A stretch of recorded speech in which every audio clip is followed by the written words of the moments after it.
got graphics back. Welcome back, everybody, to Size Eyes on the Skies. We were having a bit of technical difficulty. I couldn't see what was in front of me.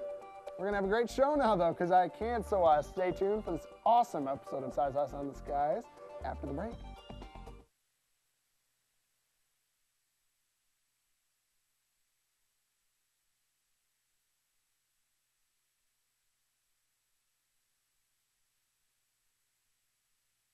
Longest running television show brings you the weather around the country, in Iowa, Ames, and beyond.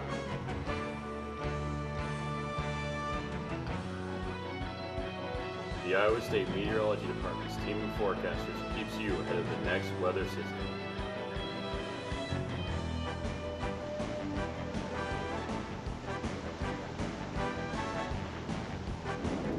Size Eyes on the Skies starts now.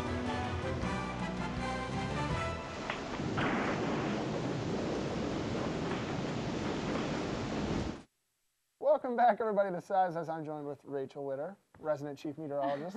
Thank you. It's such an honor. If you didn't know, this week is Severe Weather Awareness Week here in Iowa. Nice. This is a very exciting week, you could say. It's a good time of year to get prepared for the severe weather season that's about to start here. So that runs from, I think it started Monday.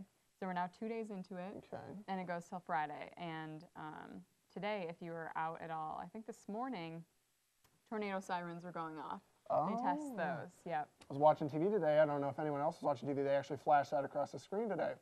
So if you're watching that, that's what that was all about. Yep, it was just a test. There wasn't any tornadoes today. But in case you were wondering, they assign a severe weather topic to each day of the week. Monday was flash flood. I think it was Flash Flood Awareness Day, you could call it. And that's just, you want to be safe for flash floods. So turn around, don't drown, things like that. Do you have any suggestions for anyone that might not know about flash floods? No, I know our resident Nathan Gogo, part of Size Eyes, was caught in a flash flood this summer. He managed to escape with his life, thank the Lord up there. Yeah, so if it's raining very hard and you can't see the road, you know there's water over it, just don't drive through it. The second day of Severe Weather Awareness Week is Warning Reception Day. Ooh. That is just making everyone aware of any warnings or watches that can come out with any type of severe weather. So a watch is actually, do you know what a watch entails? Why don't you tell me? Okay, all right. Well, a watch is that conditions are favorable. It doesn't mean that anything's happening or going to happen, but there is the chance of it. So a watch is a little less severe than a warning. Now, do you know what a warning is? I know what a warning is. It means they've spotted that thing that was warned for, like a thunderstorm or tornado. So those you need to take especially more seriously. Not trying to discourage you from taking tornado or thunderstorm watches seriously, but tornado warnings or watches, or thunderstorm watches, or warnings. They've seen something. Yeah, you don't want to mess around with any warnings or watches, but more so warnings. Now, third day, that's today. Wednesday is Tornado Awareness Day.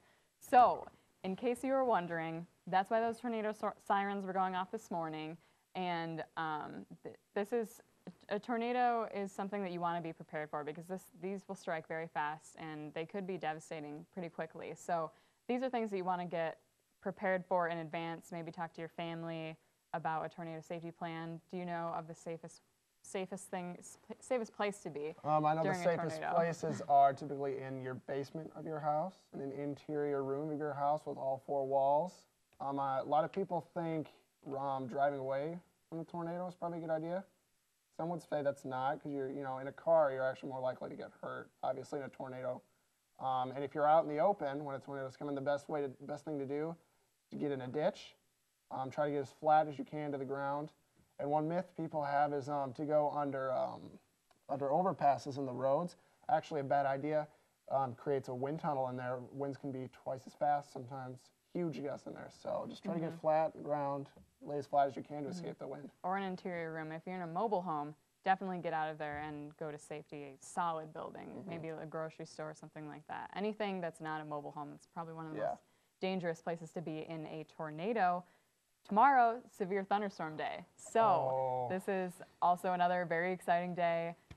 The criteria for a severe thunderstorm are winds in excess of, I believe it's 50 miles an hour, and hail 1 inch or greater. So if you see a severe thunderstorm warning out there, that means that those things are imminent. They could happen. So this is something to not really take lightly. So 1 inch hail will definitely hurt your car. Yeah, that's going to leave a mark. Yeah, some dents. Maybe if it's bigger than that, it can definitely go through your windshield, your windows, anything like that. You don't want to drive through hail. It's probably one of the worst things. Don't even want to be walking around in hail bigger than 1 inch. Yeah, definitely. And Friday is Family Preparedness Day. So this is that's a day where you should probably talk to your family about any sort of severe weather plans in your houses, such as you want to have like non-perishable food somewhere just in case you do get stranded in maybe parts of your house collapse. Even things like a tornado drill, practicing where to go in the house, how to get there, what you should bring with, stuff. Yeah, and what to do with your pets too. You can't forget about your pets. That's so, right. yeah, so that's Severe Weather Awareness Week in a nutshell. So keep that in mind as you're going through this week. Maybe you remember these things throughout the week. And I think, do we have a trivia question right now? I think we do have a trivia question. We could pop that up maybe. Oh, we're going to look at the day planner because weather is happening right now. Yeah, we could do that. All right, so it is going to be a pretty mild night out there. 50 degrees by midnight. Some clouds are going to fill in from the west, and we are going to have some rain showers pushing in by morning. Those might not be so much in the morning as they will be in the afternoon, but there is the chance in the morning. Only about 60 degrees tomorrow. We saw, I think, 65 here in Ames today. So it was beautiful. About 5 degrees cooler than what we saw today, and rainy. So it's not going to be an awesome day, but you can't really complain about 60 degrees, I don't think. Oh, no one's going to complain about 60 degrees. I mean, April, the average low for today could have been, or the record low for today was 4. So let's not it's pretty low. Let's be careful. Yeah. Yeah. All right. So I think we're going to go to a break, but we have so much to talk about when you guys come back. So please join us after this break.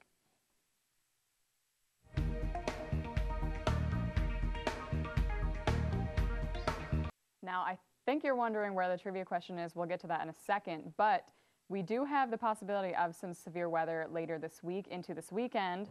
So Sam will cover that, and he will cover the severe weather that we saw earlier this week towards the East Coast. But now we'll look at the trivia question, and sure, it's very exciting. No trivia question, it's broken. All right, so we're going to go over to Sam. He's got a lot of severe weather stuff to talk about, so back to you, Sam. Thanks, Rachel. For those of you who were curious about that trivia question, I made that today. The trivia question was, Brad Edwards, who's the chief meteorologist at ABC5, was previously a meteorologist for this prestigious channel on TV. And the choices were the Today Show, the early show at CBS, Good Morning America, and the Weather Channel. And our answer was the Weather Channel. So yeah, he used to work in the Weather Channel. That's pretty cool. Let's take a look at our storm reports. This was for the storm, this band of storms that went across to the east a couple days ago. We had over 1,000 report, or I think it was 1,000. I can't really see the number there. I believe, yeah, it was over 1,000 reports. 1,300 to be exact reports. Sorry, the letters kind of scrunched for me there. So that was a major storm outbreak, biggest we've had in 10 years as far as reports collected. So it's a very important event to go through. Let's take a look at our next graphic, though. Size has been having a little bit of problems, so we've been doing internet graphics and such today. We're still hoping we can give you a good show. This is the weather story throughout Iowa. So let's take a look at these grumpy storm clouds moving their way through. And that's because we're going to get some storms here, maybe this weekend, some severe storms possibly. We could see some rain into this weekend also as well. And as we look around the state, again, we're seeing these angry storm clouds are going to be pouring some rain on us in the next couple of days. So that's what we can be expecting around Iowa. Hopefully we keep those little upper degree temperatures, 60s, maybe 50s, 70s maybe some days. Let's take a look at our next graphic, though, if we could do that. And there it is. Let me step out of your way here. So this is our convective outlook for our storms this weekend, like I was talking about. Now, this is a day 5 issued outlook. Basically, the Storm Predictions Center, NOAA, does not issue stuff like this unless it's a big deal. I mean, this is a long ways out. We're only on Wednesday. We're talking about storm Saturday, Sunday. So again, that was the day 5. Now look, it's centered right around Iowa. So that's something we're going to need you guys to be keeping a track of, watching the weathermen this week. And then again, the day 5, so Sunday, that's going to trail off of Iowa a little bit. It's head east into Missouri, Illinois. So Chicago, Missouri, those two places could see some action later on this week. We'll take a look at our next graphic. We're going to take a look at, what is this? CAPE. This is our CAPE values. So CAPE is convective availability of potential energy. I believe I've got that right. In a shell, that's kind of the basic energy, or basically how unstable the atmosphere is going to be. It's the amount of energy a storm has to kind of develop and really fire. And you want values over 1,000, basically. We've got values, can't really read that, well over 2,800 values of CAPE. Very unstable throughout Iowa. Again, that's why we're really looking forward to these storms. They could really produce some action this coming weekend. We're going to really need to keep an eye on that. And let's take a look at our next graphic. I believe this one is our vorticity values. Shear, okay, sorry about that. Now, shear's kind of an interesting topic. You guys at home may have a hard time understanding. I'll try to explain it. So our shear values throughout Iowa are around 60 or 70, and basically as you go up in the atmosphere, it's kind of differential winds, which means the winds maybe at the top of the atmosphere are going to be faster than the winds at the bottom. As those winds pass over at the top, it's going to create kind of a spinning in the atmosphere. And then we've also got these values I'm showing here are combined values of directional shear and speed shear. What I was talking about earlier up here, that's more speed shear, which means these winds are going in the same direction, but they're going faster. Directional shear, on the other hand, is where our values go from the side, and we get some turning in the atmosphere. So those are our values of vorticity. I need to send it back to Rachel, though, so she can take a look at the weather, too. All right, well, I think we're going to go to a break, and we do have the answer to the trivia question up now. So in case you were wondering, we will have that up on a graphic, and we'll have Iowa weather, too, because weather is happening in Iowa right now. So we'll talk about that. Now we'll go to a break.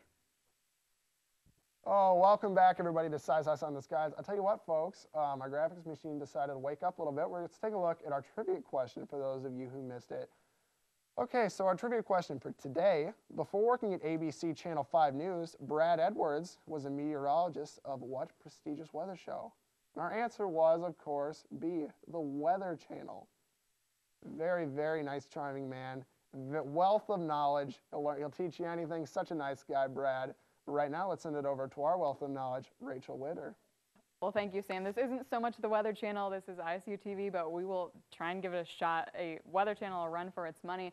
We'll talk about the weather that's going on in Iowa right now. We're sitting at 61 degrees under mostly sunny skies. Great night out there. So if you're headed out to study or a trip to the library, anything like that, great night for that. Sunny all across the board here. We are seeing some clouds fill in from the west, but those are over in Nebraska right now. So those aren't going to fill in until later tonight. But we are going to see clouds and even some rain fill in overnight and into the morning hours. And current temperatures, 50s for the northern part of the state. Most of the state is sitting in the 60s, so it was a very nice day. I believe the average temperature for this time of year is 59. And tonight we are going to see those clouds fill in. We're going to see mostly sunny skies until the sun sets, and we are going to see those clouds move in. We're going to see a low of around 43 degrees. Those winds are going to be out of the north, but they are going to switch to out of the east. We're going to see showers return for tomorrow. We're going to see a high of around 57 degrees, and if we look at our extended forecast, I know that everyone loves to see those 70s, but unfortunately those kind of come with a consequence. We might see some severe storms on Saturday and Sunday, but nonetheless, it is 70s, so I guess there's not too much to complain about. It's a little interesting switch up in the weather that is always nice to see, but Friday and Monday look to be pretty quiet. Nonetheless cooler, but pretty quiet and uneventful, but we'll keep our eye out for Saturday and Sunday because that could be an interesting weather weekend, you could call it. Well, like I said earlier, it's not often that we get a day 5, day 6 issued by the National Weather Service.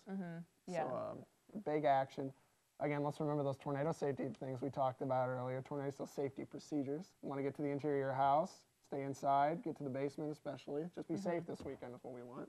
Yeah, definitely. And since this event is coming in, it's like right at the end of Severe Weather Awareness Week, it's like it knew that Severe Weather Awareness Week was this week. So, yeah. So just remember those tips and always have a plan. And turn around, don't drown. I think that's probably one of the best tips you can follow. Yeah, and anyway, like we were saying, it was really, this weekend has just been really nice. It's been a nice refresher, nice welcome into spring. It was sunny out a lot of the week. Saw those nice, bright, clear blue skies. Not a lot of cloud cover. Yeah. And for the parts of Iowa that don't see some storms, they're still going to be experiencing those nice upper 70s. Yeah, definitely. And actually on Sunday, the Des Moines airport broke their record high temperature. The old record was 82 degrees. They saw 87 on Sunday. That's ridiculous. That's nice. I know Ames saw 83, 83 I think, was the high here. Yeah. So very nice weekend. And then we saw some storms and stuff. I don't think we so much saw them up here, but down in Des Moines, there was some storms, there was some hail. So Yeah. it was kind of a messy Sunday, but everyone loves to see like random bursts of 80s. So Yeah. And, you know, there's some people who just love storms, again, like us. They like to see those little bursts of storms, yeah, too, also. yeah, it makes for life to be interesting, I guess, switching it up a little bit. At least it's not winter. Keeps us employed, though, doesn't it? Yeah, yeah. Well, I think we've filled everyone's heads with enough knowledge that I think we'll call it a night for Size Eyes on the Skies. But tune in next Monday because I think we'll have more than 2 people on the show. So We can only hope, right? let's hope. See you guys.